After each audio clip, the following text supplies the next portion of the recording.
안녕하십니까. 수요강의 사무엘하 7장 보도록 하겠습니다. 다윗과 다윗 왕국에 대한 하나님의 약속입니다. 여호와께서 주의 모든 원수를 무찌르사 왕으로 궁에 평안히 살게 하신 때에 왕이 선지자 나단에게 이르되 볼지어다 나는 백향목궁에 살거늘 하나님에게는 휘장 가운데 있도다. 나단이 왕께 아뢰되 여호와께서 왕과 함께 계시니 마음에 있는 모든 것을 행하소서 하니라. 그 밤에 여호와의 말씀이 나단에게 임하여 이르시되 가서 내 종 다윗에게 말하기를 여호와께서 이와 같이 말씀하시되 네가 나를 위하여 내가 살 집을 건축하겠느냐. 내가 이스라엘 자손을 애굽에서 인도하여 내놓은 날부터 오늘날까지 집에 살지 아니하고 장막과 성막 안에서 다녔나니 이스라엘 자손과 더불어 다니는 모든 곳에서 내가 내 백성 이스라엘을 먹이라고 명령한 이스라엘 어느 지파들 가운데에 하나에게 내가 말하기를 너희가 어찌하여 나를 위하여 백향목집을 건축하지 아니하였느냐고 말하였느냐. 그러므로 이제 내 종 다윗에게 이와 같이 말하라. 만군의 여호와께서 이와 같이 말씀하시기를 내가 너를 목장 곧 양을 따르는 데에서 데려다가 내 백성 이스라엘의 주권자로 삼고 네가 가는 모든 곳에서 내가 너와 함께 있어 내 모든 원수를 내 앞에서 멸하였은즉 땅에서 위대한 자들의 이름같이 내 이름을 위대하게 만들어 주리라. 내가 또 내 백성 이스라엘을 위하여 한 곳을 정하여 그를 심고 그를 거주하게 하고 다시 옮기지 못하게 하며 악한 종류로 전과 같이 그들을 해하지 못하게 하여 전에 내가 사사에게 명령하여 내 백성 이스라엘 다스린 때와 같지 아니하게 하고 너를 모든 원수에서 벗어나 편히 쉬게 하리라. 여호와가 또 내게 이르노니 여호와가 너를 위하여 집을 짓고 내 수완이 차서 내 조상들과 함께 누울 때에 내가 네 몸에서 날 내 씨를 내 뒤에 세워 그의 나라를 견고하게 하리라. 일단 12절까지 거의 멈추지 않고 왔는데요. 첫 번째로는 이제 다윗 왕의 이제 권력이 이제 안정이 됐다는 것입니다. 이 앞에서도 우리가 봤던 게 뭡니까? 다윗이 왕이 되기까지 한 방에 이루어졌습니까? 다윗은요 철저하게 훈련받았고 권력 쟁탈전에서 하나님께서 권력을 다윗에게 향할 수 있도록 그 권력의 소용돌이로 주의 능력으로 극복을 했다는 것을 우리는 알아야 됩니다.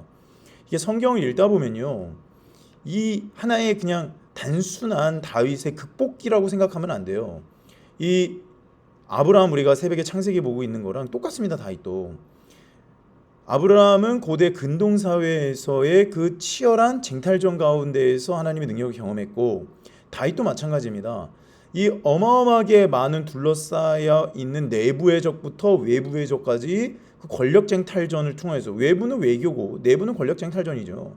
그래서 리더십이 되는 사람들이 언제나 외교를 잘못해서 낙마하거나 국내 정치를 잘못해서 낙마하거나 이런 많은 것들이 이 권력의 소용돌이 가운데 있단 말이죠. 우리가 다윗에 대해서 잘못 받아들이고 있는 것 중에 하나가 뭐냐면 예배자다. 뛰노는 예배자다. 그래서 다윗은 치열하게 전투하고 치열하게 정치 권력의 그 날카로운 그 서슬퍼런 권력의 칼날들을 그냥 예배하면서 그냥 극복하고 그냥 찬양했다라고만 생각하는 경향이 있습니다. 그게 우리로 하여금 공중에 붕 뜨게 만드는 핵심이에요. 그래서 보통 다윗에 대해서 이야기하고 시편에 대해서 이야기를 할 때 예배자요 하나님 앞에 삶을 드린 사람이라고 표현을 하면 세상 거 다 등지고 하나님만 예배하고 하나님만 찬양하고 계속 그런 것만 생각을 한다는 거예요. 그런 일들이 일어나지 않았어요. 다윗의 인생에서.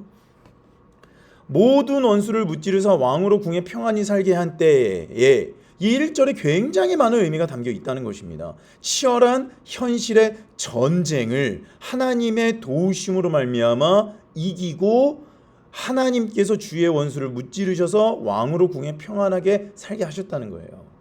그래서 우리가 여기서 알 수 있는 것이 창세기에서도 계속 보고 있지만 현실 가운데 뿌리박는 영성이라고 하는 것은 부르심 가운데 거하고 그곳에서 일어나는 전쟁과 같은 현실을 주님의 능력으로 이겨내고 영향을 기르고 또 이겨내고 영향을 기르고 또 이겨내고 영향을 기르고 그러면서 하나님께서 쓰시는 그릇 리더십이 만들어지는 것이지 찬양하고 예배하고 기도하고 그런 것만으로 이게 만들어진다 그렇게 생각하면 안 된다는 거예요. 그렇게 해서 접근을 하잖아요. 왜 교회 안에서 현실 가운데서 교회가 이렇게 많은 풍지풍파가 있는 거고 당연한 거예요, 사실. 교회가 건물에 대한 이야기도 있죠. 리더십에 대한 이야기도 있죠. 이자에 대한 이야기도 있죠. 주위 사람들과의 관계도 있죠. 얼마나 많은 쟁탈전이 있습니까? 그것들을 다 이겨내고 다윗이 왕이 됐다는 겁니다. 그리고 나서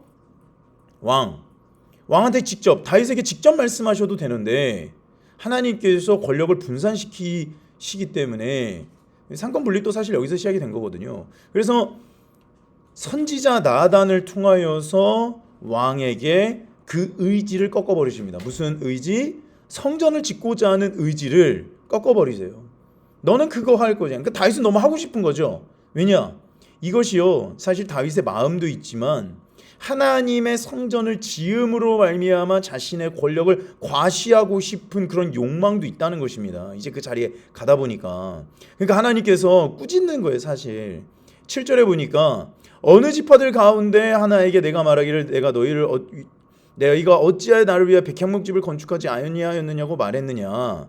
내가 언제 너에게 집 해달라고 말을 했느냐. 근데 왜 내가 너에게 말하지도 않은 것을 가지고 이렇게 뭔가를 하려고 하느냐.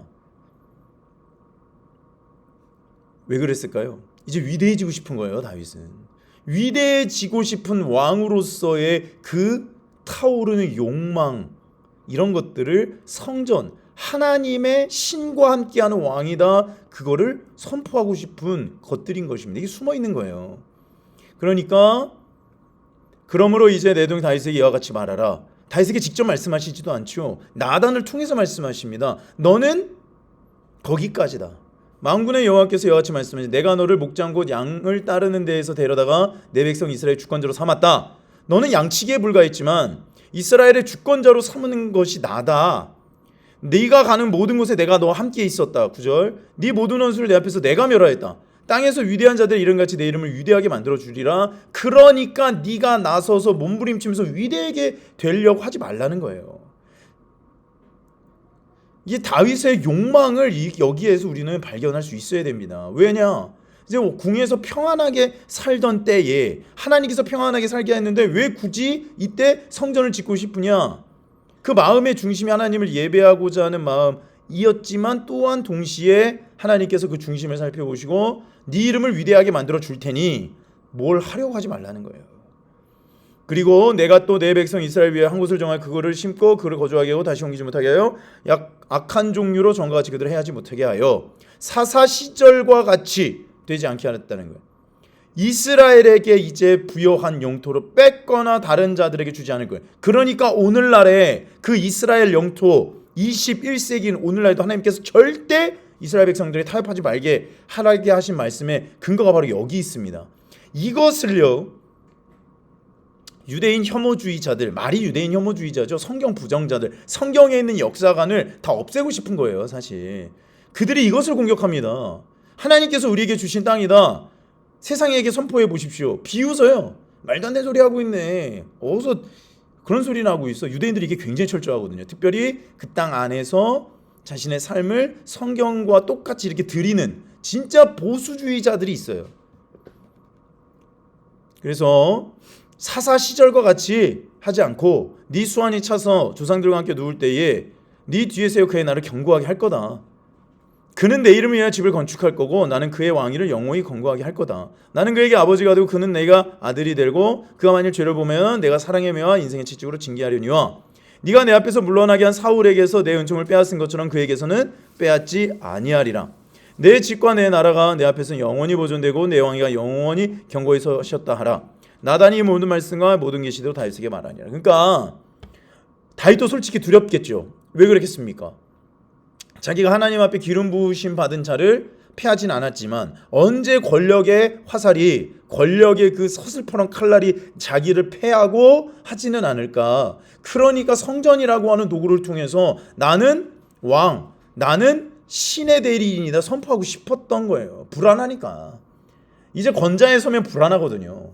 정치의 소용돌이 가운데 불안합니다. 그래서 역대 왕들은요, 우리나라도 그렇지만 재정일치 사회를 꿈꿨습니다. 왜? 내가 왕이지만 제사도 하고 신께 소통할 수 있는. 그래서 조선시대 때도 보면 비가 안 오면 막 석고대제하고 흰옷 입고 막 하늘을 향해서 울부짖잖아요. 그래서 비가 제대로 안 오면 저 사람은 하늘에서 저 왕 권리, 권한을, 리더십을 인정하지 않았구나. 그런 말이 막 백성들한테 유행하고 그런 하나하나 것들이 이제 두렵기 시작한 겁니다. 이게 권력자들이 이제 외로운 단계로 들어가거든요. 사실 권력의 정점에 서기 위해서 어마어마한 치열한 싸움을 싸우지만 딱 그것을 얻고 나면서부터는 이제 신이 되고자 하는 욕망에 사로잡힙니다. 왜냐? 두려우니까.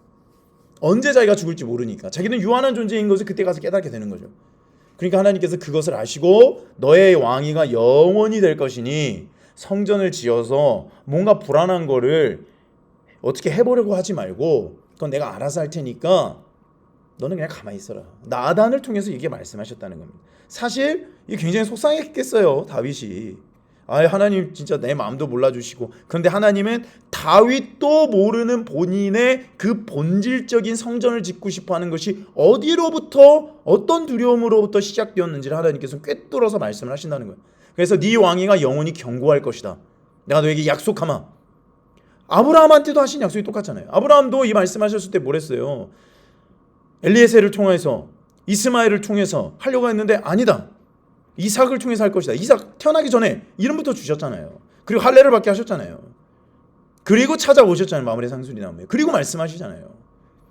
그러니까 하나님의 말씀이나 하나님의 그런 견고한 약속이 이루어지지 않으면 사람 두렵죠. 이제 18절부터 다윗의 기도입니다. 다윗 왕이 여호와 앞에 들어가 앉아서 이르되 주 여호와여 나는 누구이오며 내 집은 무엇이기에 나를 여기까지 이르게 하셨나이까. 주 여호와여 주께서 이것을 오히려 적게 여기시고 또 종의 집에 있을 먼 장래일까지도 말씀하셨나이다. 주 여호와여 이것이 사람의 법이니이다. 주 여호와는 주의 종을 아시오니 다윗이 다시 주께 무슨 말씀을 하오리이까. 주의 말씀으로 말미암아 주의 뜻대로 이 모든 큰 일을 행하사 주의 종에게 알게 하셨나이다. 그런즉 주 여호와여 주는 위대하시니 이는 우리 귀로 들은 대로는 주와 같은 이가 없고 주 외에는 신이 없음이니이다. 땅의 어느 한 나라가 주의 백성 이스라엘과 같으리이까. 하나님이 가서 구속하사 자기 백성으로 삼아 주의 명성을 내시며 그들을 위하여 큰 일을 주의 땅을 위하여 두려운 일을 애국과 많은 나라들과 그의 신들에게서 구속하신 백성 앞에서 행하셨사오며 주께서 주의 백성 이스라엘을 세우사 영원히 주의 백성으로 삼으셨사오니 여호와여 주께서 그들의 하나님이 되셨나이다. 이제 이런 확언의 말씀을 듣고 자기의 마음에 있는 고백을 하는 거예요. 주님 제가 두렵습니다. 주님이 우리 하나님이십니다. 저와 함께하여 주시옵소서.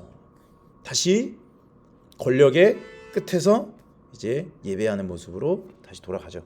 여호와 하나님이여 이제 주의 종과 종의 집에 대하여 말씀하신 것을 영원히 세우시며 말씀하신 대로 행하사 사람이 영원히 주의 이름을 크게 높여 이르기를 만군의 여호와는 이스라엘의 하나님이라 하게 하옵시며 주의 종 다윗의 집이 주 앞에서 견고하게 하옵소서. 만군의 여호와 이스라엘 하나님이여 주의 종의 귀를 여시고 이르시기를 내가 너를 위하여 집을 세우리라 하셨으므로 주의 종이 이 기도로 주께 간구할 마음이 생겼나이다. 하나님께서 그 마음을 꿰뚫어 보시니까 자기가 두려움을 이제 하나님 앞에 고백을 하는 거예요.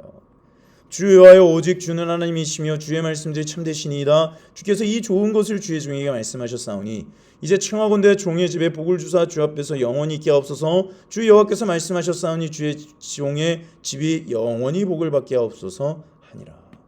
그래서 앞에 부분은 하나님께서 다윗의 그 본질적인 두려움을 본인도 모르는 그 본질의 두려움, 이 두려움의 끝이 뭔지 모르죠. 자기가 왕이 됐는데 뭔가 두렵죠. 이거예요 다.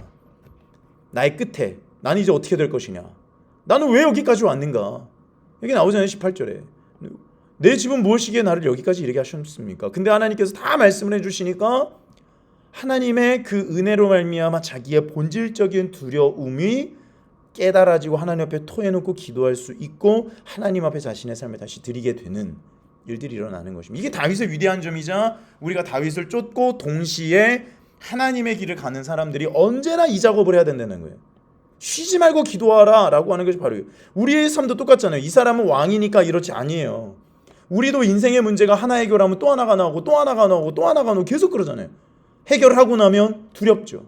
이걸로 끝났을까? 그리고 어떤 목표를 성취하고 나면 거기서 끝날 줄 알았는데 또 다른 목표로 달려갈 것만 같은, 쉬지 못하고 그랬을 때 우리의 삶, 현대인의 삶에도 똑같습니다. 나는 누구입니까? 왜 나는 하나님 앞에 이런 부르심을 입었습니까? 주님, 제 삶을 어루만져 주시옵소서. 주님, 저희 집을 축복하여 주시옵소서. 제 삶을 인도하여 주시옵소서. 이 본질적인 자신의 삶을 가지고 주님 앞에 나아간 왕이 아니라 옛날에 양치면서 주님 앞에 나아갔던 그 다윗의 모습이 다시 회복되었던 것입니다. 그래서 하나님께서 우리의 삶에서 약속하신 일들을 행하시고 이루시는 것 하나님께서 하시지만 우리 인생에 감당할 수 없는 일들이 있다는 것이죠. 그것들이 해결되고 또 해결되고 또 해결해 주시지만 또 다른 문제가 나타났을 때 우리 항상 두렵죠. 괴롭죠. 어떻게 해야 될까? 무섭죠. 바로 다윗은 왕좌에서 그것을 해결하기 위한 도구로 성전이 짓고 싶었던 겁니다. 그래서 하나님이 어떤 목표를 가지고 목표를 성취함으로 하나님 앞에 나오는 그걸 요구하시는 분이 아니다. 뭐다? 나의 마음을 토해놓고 나의 진짜 근본적인 두려움이 어디 있는가 주께서 말씀을 통해서 우리에게 가르쳐 주시거든요. 사실 1절부터 17절까지 말씀하신 것들은 우리가 성경을 통해서 하나님께서 우리의 삶에 이렇게 딱 부어주십니다. 너가 이래서 지금 외롭구나. 이래서 네가 지금 두렵구나. 우리가 그런 인물들의 그 마음들을 알 수가 있는 것입니다.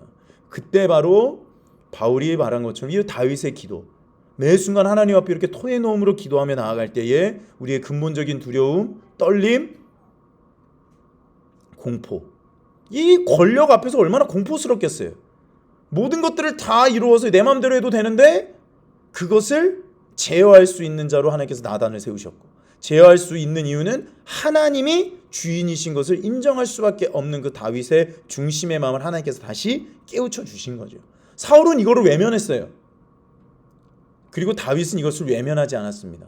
그래서 오히려 왕좌에 있을 때 다윗이 훨씬 많은 실수를 저지릅니다. 사울보다 사실. 그런데 다윗은 하나님 앞에 선한 내 마음에 합한 자라 바로 이 18절부터 29절의 마음의 고백이 있었기 때문에 그렇습니다. 그래서 여러분 우리도 매 순간 삶에 끊이지 않는 문제가 나오고 그것을 해결하고 또 허탈하고 또 두렵고 그랬을 바로 그때의 주님 앞에 엎드려 주의 부르심에 순종하는 마음으로 도대체 하나님께서 내 삶을 어떻게 바라보고 계실까 물어보시고 찬양하시고 주님 앞에 나아가십시오. 그럼 신실하신 하나님께서는 언제나 우리에게 답해 주시고 이렇게 믿음의 고백을 할 수 있도록 이끄십니다. 기도하겠습니다. 살아계신 아버지 주 하나님, 오늘 다윗의 이 고백을 통하여서 권력의 정점에 서 있었던 다윗의 그 근본적인 두려움을 주께서 어루만지시사 다시 한번 주께 나아가는 다윗의 이 고백을 통하여서 오늘날 우리가 살아갈 수 있는 방식, 유일한 힘이 되어주시는 나의 주 나의 하나님을 만나고 또 이겨내고 신실한 주의 그 선하심을 맛보아게 하여 주시옵소서. 감사하며 예수님의 이름으로 기도하였습니다. 아멘. 사랑과 축복합니다. 내일 새벽에 또 만나겠습니다. 감사합니다.